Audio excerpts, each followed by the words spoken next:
menjadi khalifahnya Rasulullah terhadap jutaan umat Nabi Muhammad sebagai rahmat dari Nabi Muhammad, yang dalam kasus ini, dalam hal ini dititipkan oleh Rasulullah perhatian tersebut di dalam hatinya almarhum wal maghfurlah Rama Kiai Ahmad Asrari Al-Ishaqi. Hidayah itu tidak datang sendiri, saudara. Hidayah itu bukan jatuh dari langit. Sehingga Rasulullah pernah suatu hari memegang pundaknya Sayyidina Ali dan mengatakan, "Ya Ali, la yahdiyallahu bika rajulan wahidan khairun laka min humurin na'am, wa fi riwayatin khairun laka minad dunya wa ma fiha." Wahai Ali, jika dengan sebab kamu ada satu orang saja mendapatkan hidayah, sehingga dari maksiatnya bertaubat, dari ghaflahnya menjadi ingat, dari jahilnya menjadi alim, dan dari ketidaktahuannya menjadi ma'rifah kepada Allah Subhanahu wa taala, itu kata Rasulullah lebih baik dari dunia dan isinya. Itu kata Rasulullah lebih baik dari kendaraan yang termewah pada zaman itu. Dan kita dipilih oleh Allah untuk mengenal dengan guru kita Kiai Ahmad Asrari. Pada saat kita menjadi orang yang pintar dan tahu, di mana sekarang kita ini adalah orang yang bodoh dan tidur serta tidak sadar. Kapan kita menjadi pintar dan tahu? Pada saat malaikat Israel sudah datang kepada kita, lalu mencabut nyawa kita, lalu terpisahlah antara roh dan jasad kita, maka di situ kita baru menjadi orang yang tahu. Di situ kita baru menjadi orang yang pintar.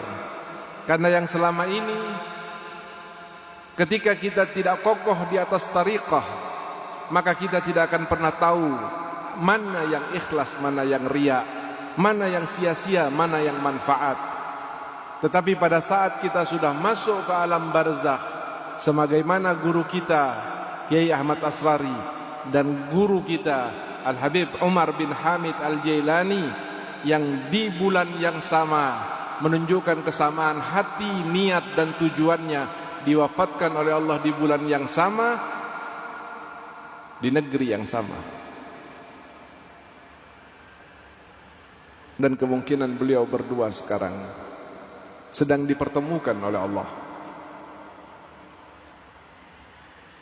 sedang bersyukur kepada Allah karena diselamatkan oleh Allah. Dan kemungkinan besar, dan mudah-mudahan itu menjadi sebuah doa yang dinyatakan oleh Allah, bahwa kedua guru kita itu pada saat ini diizinkan oleh Allah untuk memandang setiap wajah yang hadir pada majlis yang barakah ini. Dan tentunya bukan hanya wajahnya yang dipandang, walaupun itu sudah nikmat yang sangat luar biasa ketika guru dari alam barzakh memandang kita, memperhatikan kita, mengingat kita, melihat kita, tetapi tidak pada batasan itu Romo Yai dan Habib Umar Al-Jailani. Tetapi saya hakul yakin ketika itu terjadi ataupun tidak diperlihatkan oleh Allah Subhanahu wa taala, kedua manusia yang nyaris sempurna itu akan mengangkat tangannya kepada Allah, akan melihat wajah-wajah, menyapu pandangannya wajah-wajah yang ada, yang hadir, yang bersimpuh, yang khusyuk, yang menangis, yang berharap keberkahan dari majelis ini. Beliau akan mengangkat tangannya mengatakan, "Ya Rabb, ya Allah jamaah saya, ya Allah jamaah al-khidmah, ya Allah orang-orang ini niat dari dalam hatinya untuk mendengarkan ceramah saya, tetapi kau ambil saya di udara saat di pesawat." Apakah sepelit itu Kiai Asrari dan Habib Jailani untuk tidak mendoakan kita? Hasya wa kalla, tidak mungkin, saudara-saudara yang dirahmati oleh Allah. Oleh karena itu beruntunglah mereka yang pernah mengalami hidup bersama, berzikir bersama, duduk bersama, sholat bersama, dan mendengarkan nasihat serta taklim beliau. Itu adalah jamaah dan generasi yang paling beruntung karena dipertemukan langsung dengan Syekhuna, mendengarkan langsung suara dari nasihat-nasihatnya, menangis langsung di hadapannya pada saat beliau bergetar membaca doa-doa, baik doa maulid maupun doa tahlil, sebagaimana yang tadi entah siapa, kalau lihat dari suaranya hampir seperti Gus Faik yang membawakan doa tadi, getaran-getarannya hampir mirip. Setidaknya saya yakin di dalam nada dan ritme itu ada sir daripada Syekhana Kiai Ahmad Asrari. Ini adalah keuntungan yang sangat besar, saudara. Ini lebih mahal daripada dunia dan isinya. Sempurnakanlah kebaikan dan nikmat ini dengan kembali siapa yang mengingat pernah duduk dinasehatin, ada dawuhnya Romo Yai, pegang dan kembali kepada itu. Kalau mereka yang tidak sempat bertemu dengan beliau, ada rekamannya, saya punya rekamannya yang bahasa Jawa, saya punya rekamannya yang bahasa Indonesia, saya punya kitabnya yang beliau karang 5 jilid, dan hampir tidak lepas 1 minggu kecuali saya dengarkan salah satunya dan saya buka kitabnya.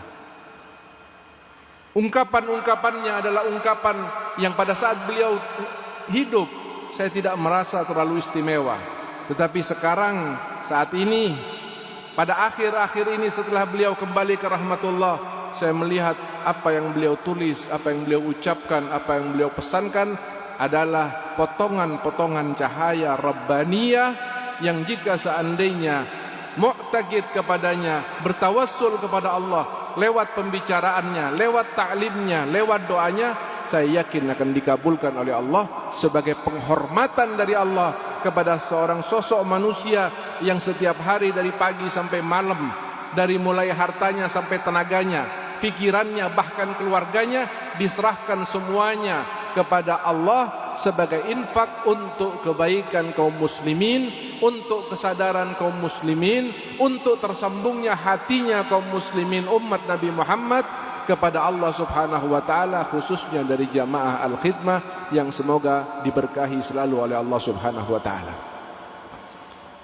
Mudah-mudahan kedua panutan kita diangkat setinggi-tingginya derajatnya oleh Allah,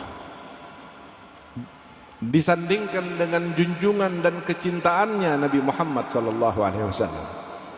Dan mudah-mudahan kita setelah sehat, panjang umur, dan harus diwafatkan oleh Allah, akan wafat dalam keadaan husnul khatimah.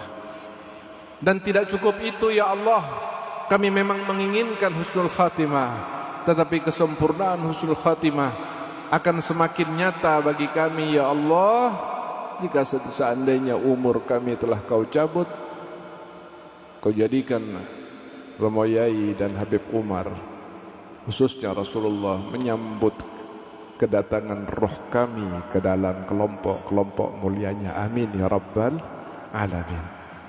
Hadirin yang dirahmati oleh Allah, kembali saya ingatkan, ayo kita kembali kepada